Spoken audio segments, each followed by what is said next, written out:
नमस्कार दोस्तों, 28 जून 1914 एक 19 साल का स्कूल में पढ़ने वाला स्टूडेंट ऑस्ट्रियो हंगेरियन एम्पायर के प्रिंस की गोली मारकर हत्या कर देता है और इस एक घटना की वजह से जंग छिड़ जाती है। एक ऐसी जंग जो 4 साल तक चलती है, जिसमें 2 करोड़ से ज्यादा लोगों की जानें जाती हैं। एक ऐसी वॉर जिसमें कई एंशिएंट एम्पायर्स खत्म हो जाते हैं। एक ऐसी वॉर जो ढेर सारे कंट्रीज और कॉन्टिनेंट्स पर लड़ी जाती है। आज के दिन हम इस वॉर को वर्ल्ड वॉर 1 के नाम से जानते हैं। सुनने में बड़ा सेंसेशनल लगता है ना ये, कि इस एक सिंगल घटना की वजह से दुनिया में वर्ल्ड वॉर 1 हो गई। अगर हम टाइम मशीन लेकर वापस जा पाते और इस असैसिनेशन को होने से रोक पाते तो क्या दुनिया में कोई वर्ल्ड वॉर नहीं होती? रियलिटी इतनी सिंपल नहीं है दोस्तों। कोई भी इतनी बड़ी जंग एक लंबे कॉम्प्लेक्स चेन ऑफ रीजंस की वजह से होती है और फिर एक ऐसी घटना होती है जिसकी वजह से वो स्पार्क आता है। इमेजिन करो, एक डायनामाइट्स का पहाड़ है यहां पर और मैं एक छोटी सी माचिस का इस्तेमाल करके इस पूरे डायनामाइट के पहाड़ को फोड़ देता हूं। तो जो धमाका यहां पर हुआ है वो मेरी माचिस की वजह से नहीं हुआ, वो एक्चुअली में यहां पर एक डायनामाइट का पहाड़ था, इसलिए हुआ है। आइए आज के वीडियो में वर्ल्ड वॉर 1 को समझते हैं। January 1916. 140,000 men were assembling for the attack. In our wood, the front trenches will be taken in the first minutes. For 3 hours, the German heavy guns. At 7 in the morning, the bombardment switched to the French line. साल 1914 में Europe का नक्शा कुछ ऐसा दिखता था। बीच में एक बड़ा सा ऑस्ट्रो हंगेरियन एम्पायर था जो आज के दिन के ऑस्ट्रिया और हंगरी के देशों से कहीं ज्यादा बड़ा है। जर्मनी का जो एम्पायर था वो भी आज के दिन के जर्मनी से कहीं ज्यादा बड़ा है। पोलैंड का कोई देश नहीं होता था। रशिया में रशियन एम्पायर था। आज के दिन के टर्की में ऑटोमन एम्पायर था। इसके अलावा यूनाइटेड किंगडम और फ्रांस थे। अब इंटरेस्टिंग चीज यह है जाननी दोस्तों कि ज्यादातर यूरोपियन देश उस समय में मोनार्कीज थे, यानी एक राजा महाराजा का राज रहता था वहां पर। इनफैक्ट सिर्फ 3 देश थे यूरोप में जो डेमोक्रेसीज थे, मोनार्की नहीं थे। फ्रांस, स्विट्जरलैंड और सान मरीनो। अब ईस्टर्न यूरोप में कुछ देश हैं जैसे कि सर्बिया, बोस्निया, रोमेनिया और बुल्गारिया। इन्हें हम बाल्कन कंट्रीज कहते हैं। याद रखना, ये हमारी कहानी में काफी इंपॉर्टेंट है।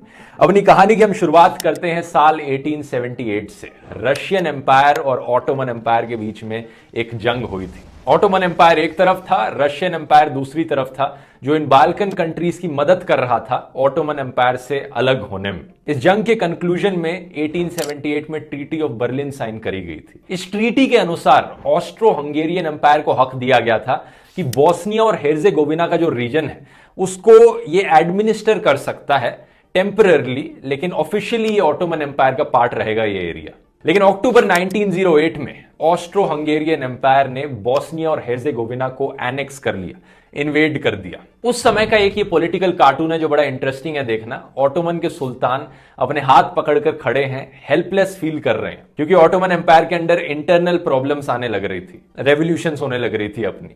इस समय में बुल्गारिया आजाद हो गया ऑटोमन एम्पायर से, जो आप बीच में देख सकते हैं, एक इंडिपेंडेंट देश बन गया। लेफ्ट पर आप देख सकते हैं कि ऑस्ट्रियन महाराजा फ्रांस जोसेफ बोस्निया और हेर्जेगोविना देश को भी छीनने लग रहे हैं, फाड़कर मैप से छीनने लग रहे हैं। अब ये जो बोस्निया और हेर्जेगोविना का देश है ये 400 साल तक ऑटोमन राज के अंदर रहा, लेकिन आजादी मिलने की जगह अब यहां पर एक और एम्पायर ने आकर इसे कैप्चर कर लिया। ऑब्वियसली जो बोस्निया में रहने वाले लोग हैं वो इससे बहुत गुस्सा थे, वो आजाद होना चाहते थे।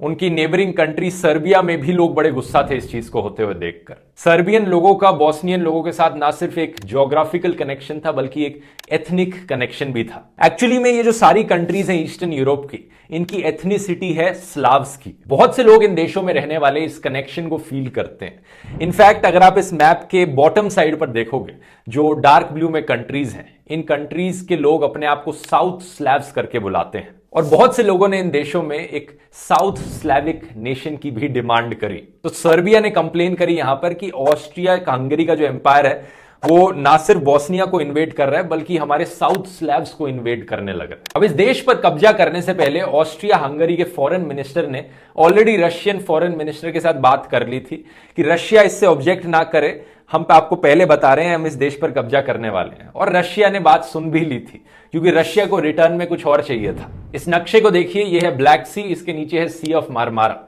बीच में से ये स्ट्रेट ऑफ बॉस्फोरस गुजरता है इस्तांबुल को 2 में डिवाइड करते हुए। अब ये पार्ट ऑटोमन एम्पायर के पास था और रशिया इसे छीनना चाहता था, तो रशिया ने ऑस्ट्रो हंगेरियन एम्पायर से कहा कि हम इसे छीनेंगे, हम इस पर कब्जा जमाएंगे और तुम हमें कुछ मत कहना और तुम वहां पर बोस्निया देश पर कब्जा जमा लो, हम तुम्हें कुछ नहीं कहेंगे। अच्छी डील है। लेकिन एक प्रॉब्लम थी कि रशिया में बहुत से स्लाविक लोग रहते थे और रशिया के अंदर ढेर सारे लोग प्रोटेस्ट करने लगे इस चीज को देखकर कि कैसे हम एग्री कर सकते हैं कि ऑस्ट्रो हंगेरियन एम्पायर वहां पर हमारे स्लाविक लोगों के ऊपर कब्जा जमा ले। रशियन एम्पायर ऑलरेडी कमजोर हो चुका था, उसे अपने लोगों की सुननी पड़ी। तो इस सीक्रेट एग्रीमेंट के बावजूद भी रशियन फॉरेन मिनिस्टर ने सर्बिया को सपोर्ट करना शुरू कर दिया। साल था 1909। अब ऑस्ट्रो हंगेरियन एम्पायर जर्मनी की तरफ देखता है और पूछता है, अगर हमने अब सर्बिया देश पर कब्जा जमा लिया और रशिया बीच में टांग अड़ाने आया, क्या तुम हमारी मदद करोगे? जर्मनी कहता है, क्यों नहीं भाई, हम तो बड़े पुराने दोस्त हैं, बिल्कुल मदद करेंगे। अब दूसरी तरफ रशिया फ्रांस से पूछता है, ये देखो ऑस्ट्रो हंगेरियन एम्पायर ने पहले बोस्निया देश पर कब्जा किया और सर्बिया ने जब ऑब्जेक्ट किया उस चीज को लेकर, अभी ऑस्ट्रो हंगेरियन एम्पायर और जर्मनी साथ में मिलकर बात कर रहे हैं सर्बिया को अटैक करने की। ऐसा करते हैं, अब हम साथ में मिलकर उन दोनों के अगेंस्ट फाइट करते हैं। लेकिन फ्रांस बोलता है कि मुझे क्या लेना देना बोस्निया से, वहां जो भी होता है जाने दो, मुझे इंटरफेयर नहीं करना इसमें। तो फ्रांस के मना करने पर अब रशिया चुपचाप बैठ जाता है और उसे बोस्निया का ये एनेक्सेशन एक्सेप्ट करना ही पड़ता है। तो अभी के लिए कोई भी जो जंग का खतरा था, एक वर्ल्ड वॉर का खतरा था, वो थम जाता है। लेकिन उसके बाद आता है द असैसिनेशन ऑफ फर्डिनांड। असल में बात क्या है, बोस्निया के जिन लोगों पर कब्जा किया गया है, बोस्निया के लोग तो चुप नहीं बैठेंगे। बोस्निया के लोग अपनी आजादी चाहते हैं। एक नई रेवोल्यूशनरी मूवमेंट की शुरुआत होती है जिसे कहा जाता है यंग बोस्निया। ये एक स्टूडेंट रेवोल्यूशनरी ग्रुप है। सर्बियन लोग इनकी मदद करने लग रहे हैं। इनका पर्पस है आजाद देश बनाना। इनफैक्ट इनका पर्पस ना सिर्फ बोस्निया और हेर्जेगोविना को आजादी दिलाना है, बल्कि सर्बिया के साथ यूनाइट करना भी है।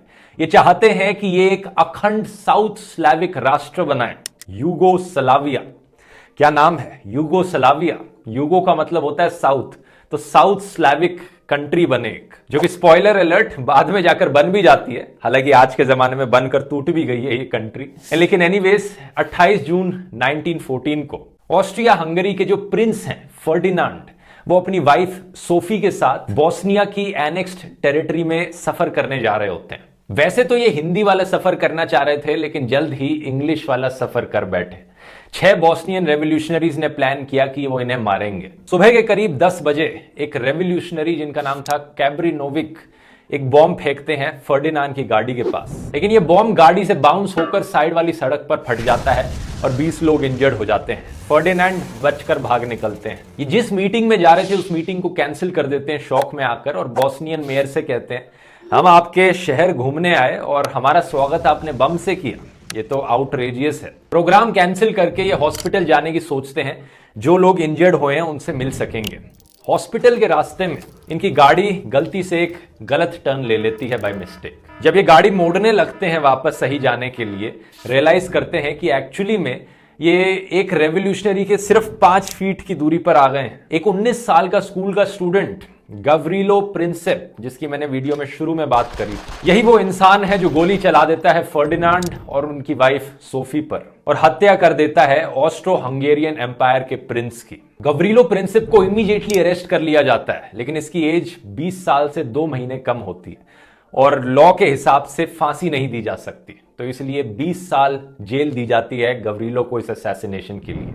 ट्रायल के दौरान ये कहते हैं कि मैं एक यूगोस्लाव नेशनलिस्ट हूं, मेरा मकसद है सारे यूगोस्लाव्स को यूनाइट करना और मुझे फर्क नहीं पड़ता कि यूगोस्लाव किस स्टेट का हिस्सा बनेगा, लेकिन अभी के लिए मैं चाहता हूं कि ऑस्ट्रिया से हमें आजादी मिले। ऑस्ट्रो हंगेरियन एम्पायर का महाराज इस घटना को देखकर आग बबूला हो जाता है और गुस्से में आकर जंग छेड़ देता है सर्बिया देश के खिलाफ। रशिया देखता है कि अब सर्बिया देश पर कब्जा करने की कोशिश करी जा रही है। रशिया पहुंचता है सर्बिया को बचाने।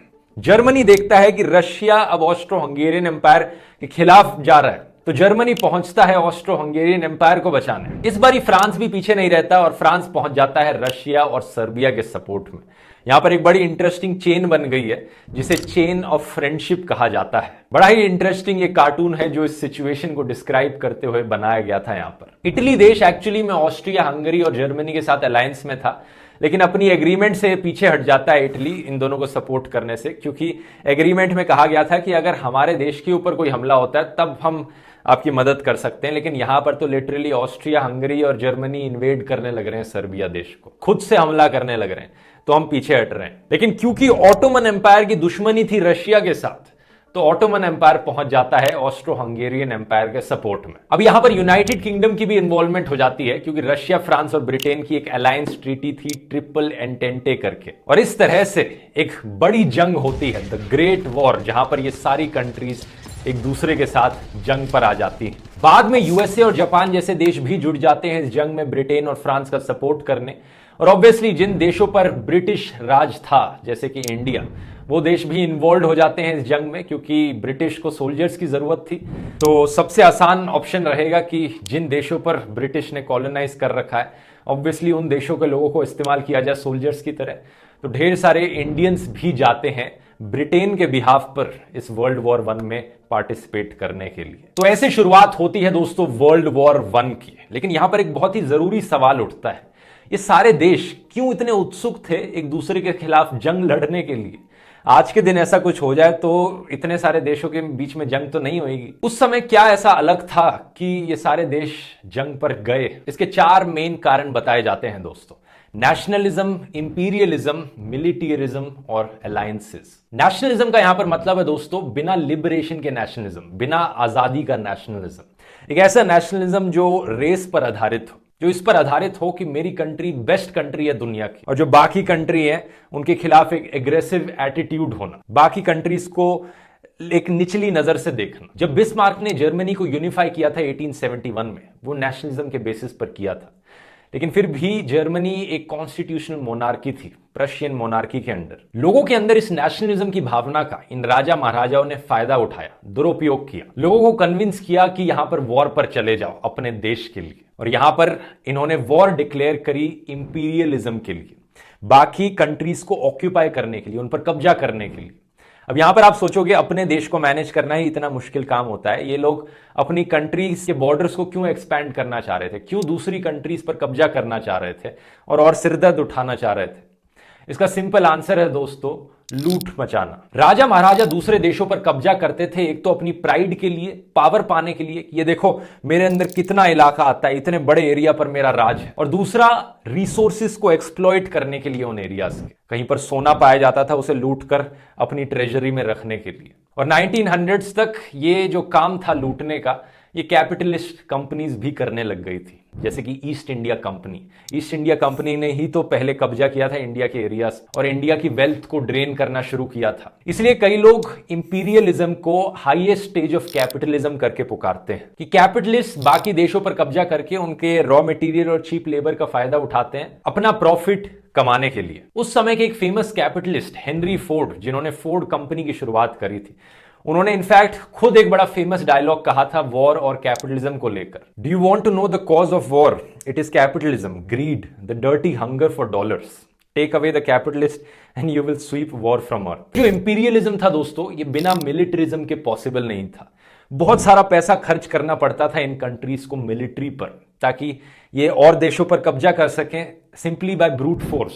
ब्रिटिश की रॉयल नेवी उस समय दुनिया की लार्जेस्ट नेवी होती थी, जिसकी मदद से ब्रिटेन अपने इतने बड़े इंपीरियलिस्टिक एम्पायर को चला पाता था। उस समय की ये जो 6 ग्रेट बड़ी पावर्स थी, Britain, France, Germany, Austria Hungary, Russia और इटली, इनकी कंबाइंड मिलिट्री स्पेंडिंग 1870 में 94 मिलियन पाउंड्स के आसपास थी, और 1914 तक ये 4 गुना बढ़ चुकी थी। ये बहुत पैसा खर्च कर रहे थे ये सारे के सारे देश मिलिट्री पर। इन सारे देशों को इंपीरियलिज्म में काफी इंटरेस्ट था, ज्यादा से ज्यादा देशों पर कब्जा जमाया जा सके, अपने एम्पायर को बड़ा किया जा सके। और सबसे इंटरेस्टिंग चीज यह है दोस्तों कि जब यहां पर मैं देश की बात करता हूं, मेरा मतलब देश से मोस्टली है उस देश के मोनार्क, जो महाराजा उस एम्पायर के थे। क्योंकि डेमोक्रेसी तो थी नहीं, लोगों की तो मर्जी सुनी नहीं जाती थी, सिर्फ एक इंसान जो टॉप पर बैठा है उसकी मर्जी चलती थी। और बड़े ही क्रूर राजा महाराजाओं थे यहां पर। जर्मनी में काइजर विल्हेम II थे इस वक्त, जिन्हें बड़ा क्रोधी राजा माना जाता है। ये हमेशा डर में बैठे रहते थे कि फ्रांस, ब्रिटेन या रशिया कहीं जर्मनी पर हमला ना कर दे। रशिया में सार निकोलस II, जो अपनी सत्ता संभाल नहीं पा रहे थे, आखिरी एम्पायर रहे रशियन एम्पायर के। और ब्रिटेन के हेड ऑफ स्टेट थे किंग जॉर्ज V। एक इंटरेस्टिंग फैक्ट बताऊं, ये जो तीनों राजा थे, ये तीनों एक दूसरे के फर्स्ट कजन्स थे। एक ही फैमिली के लोग थे ये, लिटरली 3 देशों के राजा। इमेजिन कर सकते हो। तो वर्ल्ड वॉर 1 एक तरह से यहां पर गेम ऑफ थ्रोन्स चल रहा था, लिटरली एक फैमिली फाइटिंग समझ सकते हो इसे। कहा जाता है कि क्वीन विक्टोरिया ने कोशिश करी थी इन तीनों के बीच में लड़ाई रुकवाने की, लेकिन उनकी डेथ के बाद ये पॉसिबल हो नहीं पाया। चौथा रीजन यहां पर बताया जाता है अलायंसेस। इन सारे देशों के बीच में इतनी सारी पॉलिटिकल अलायंसेस देखने को मिली। 1882 में ट्रिपल अलायंस बनी थी जर्मनी, ऑस्ट्रिया हंगेरियन एम्पायर और इटली के बीच में। इन तीनों कंट्रीज ने प्रॉमिस किया था म्यूचुअल सपोर्ट एक दूसरे को अगर किसी भी ग्रेट पावर के ऊपर हमला किया जाता है तो। दूसरी मेजर अलायंस बनी थी 1907 में ट्रिपल एंटेंटे करके, ग्रेट ब्रिटेन, फ्रांस और रशिया के बीच में। ये अलायंसेस बनाने के पीछे ओरिजिनल रीजन ही था इंपीरियलिज्म। ये सारे देश दूसरे देशों पर कब्जा करते थे और फिर जेलस फील करते थे कि इस देश ने इस अफ्रीकन देश पे कब्जा कर लिया, इस वाले देश ने इधर कब्जा कर लिया, अब हमें अपने एम्पायर को यहां बढ़ाना है, वहां बढ़ाना है। यही चीजें चल रही थी। अब ऐसे केस में आम जनता का क्या हाल था? आम जनता क्यों इन राजा महाराजाओं के चक्कर में आकर एक दूसरे से लड़ने लग जाए? क्या जनता चाहती थी वर्ल्ड वॉर 1 हो? इसका जवाब है दोस्तों, मोस्टली नहीं। लेकिन फिर भी आम जनता इस जंग में धकेली गई। पहला रीजन, जो एक सोल्जर की नौकरी होती थी उस टाइम पर, वो गरीब लोगों के लिए होती थी। एक आम इंसान सोल्जर बने, अपनी जान दांव पर लगाए किसी राजा के लालच के लिए। कोई ये क्यों करना चाहेगा?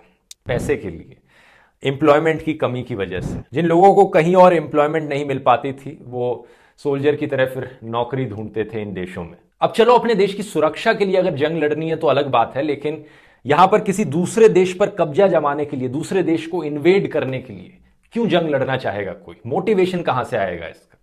इसका जवाब है प्रोपेगेंडा जो फैलाया जाता था उस समय में, जिंगोइस्टिक नेशनलिज्म। उस समय के अखबारों में, मीडिया में ऐसी इमेज बनाई गई कि अपने आप को आर्मी में इनलिस्ट करना एक बड़ा ही नोबल प्रोफेशन है, सेल्फलेस सर्विस है देश के लिए। सोल्जर्स को बड़ा ही जेंटलमैन, डिसिप्लिन्ड हीरोज की तरह दिखाया गया। वॉर को ग्लोरीफाई किया जाने लगा मीडिया में। फॉर एग्जाम्पल, ब्रिटेन एक टाइम पर रशिया के साथ क्रीमियन वॉर पर गया था और एक फेल्ड मिलिट्री एक्शन की वजह से 200 सोल्जर्स मारे गए थे ब्रिटिश के। लेकिन न्यूज़पेपर्स ने इस चीज को इतना बढ़ा चढ़ा के हाईलाइट किया। जो आर्टिकल प्रिंट किया गया द टाइम्स लंदन में, उसमें कहा गया the British soldier will do his duty even to certain death and is not paralyzed by the feeling that he is the victim of some hideous blunder। मतलब top leadership ने वहां पर गलत decision लिए जिसकी वजह से सोल्जर्स की जाने गई, फिर भी इस चीज को एक हीरोइक एक्ट की तरह दिखाया गया। ब्रिटेन के जो मोनार्क थे उन्होंने एक ऑफिशियल पोएट को अपॉइंट किया था, एल्फ्रेड टेनिसन करके। उन्होंने एक पोएम लिखी, charge of the light brigade.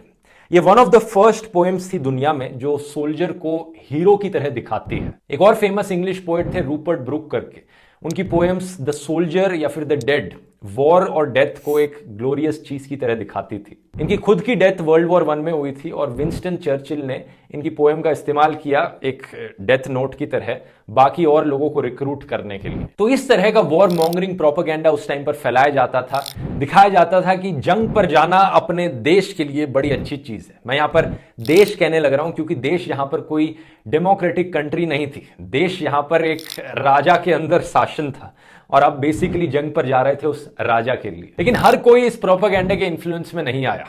काफी लोग थे इन देशों में जो वॉर के कंप्लीटली अगेंस्ट थे। अमेरिका की सोशलिस्ट पार्टी, इटालियन की socialist party, British labour party, Russia में बोल्शेविक्स, जर्मनी में कार्ल लिबनेस्ट और रोजा लक्समबर्ग। इसके अलावा कई और ग्रुप्स थे लोगों के, जैसे कि एनार्किस्ट और सिंडिकलिस्ट जो इंटरनेशनलिज्म में विश्वास रखते थे। कुछ लोग रिलीजन और ह्यूमैनिटी के बेसिस पर वॉर को अपोज करते थे, जैसे कि हेनरी फोर्ड या फिर वैलेंटीन बुल्गाकोव। और इसके अलावा रुडयार्ड किपलिंग जैसे इंटेलेक्चुअल्स और पोएट्स भी थे जो वॉर के अगेंस्ट थे।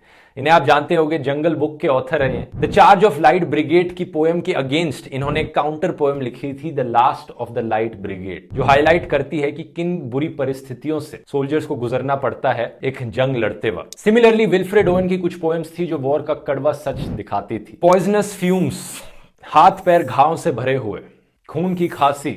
अगर आप सही में समझ पाओगे कि किन परिस्थितियों से एक सोल्जर को गुजरना पड़ता है वॉर में, तो कभी भी आप वॉर को एंथुजियाज्म की तरीके से नहीं देखोगे। शायद सबसे legendary anti war poem Thomas Hardy ने लिखी थी 1909 में, द मैन ही किल्ड। इस पोएम में दिखाते हैं कि एक सोल्जर दूसरे सोल्जर को गोली से मार डालता है क्योंकि दोनों अनएम्प्लॉयड लोग थे जिनके पास कोई काम नहीं था। कुछ पैसे कमाने के लिए अपनी फैमिली के लिए वो सोल्जर की तरह भर्ती हो गए, अपने देश के लिए फाइट करी और सामने आकर एक दूसरे पर गोली चला दी। लेकिन अगर यही दोनों लोग एक दूसरे को एक अच्छे से रेस्टोरेंट में मिलते दूसरे के देश में, तो शायद खुशी खुशी एक दूसरे के साथ गाते और खाना खाते और जश्न मनाते।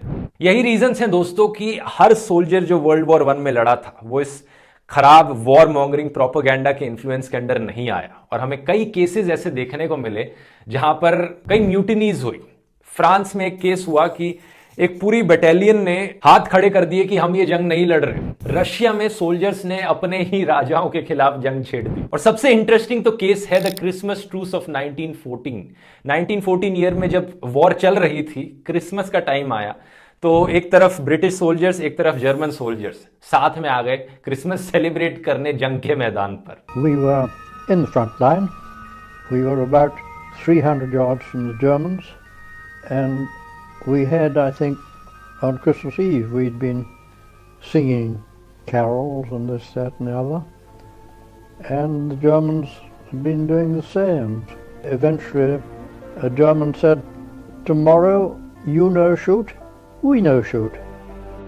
इन्होंने खाना एक्सचेंज किया, साथ में गाना गाने लगे और साथ में सेलिब्रेट करने लगे, क्योंकि लिटरली इन आम लोगों के लिए कोई रीजन नहीं था इस वॉर पर जाने का। लेकिन फिर उनको अपने कमांडर से ऑर्डर आया कि ये सब बंद होना चाहिए और वॉर वापस चालू की जाए। फिर पनिश किया जाने लगा सोल्जर्स को कि अगर कोई जंग नहीं करेगा तो हम उसे वैसे ही शूट डाउन कर देंगे, अपने सोल्जर को ही। कोई अगर यहां पर जंग छोड़कर भागेगा तो भी हम उसे पनिश करेंगे, कोई पकड़ा गया तो ऐसी भी पनिशमेंट्स दी जाती थी अपने सोल्जर्स को मजबूर करने के लिए कि यहां पर जंग लड़ी जाए। इवेंचुअली वर्ल्ड वॉर 1 हुई, और एग्जैक्टली क्या हुआ अब इसकी बात करते हैं आगे किसी वीडियो में।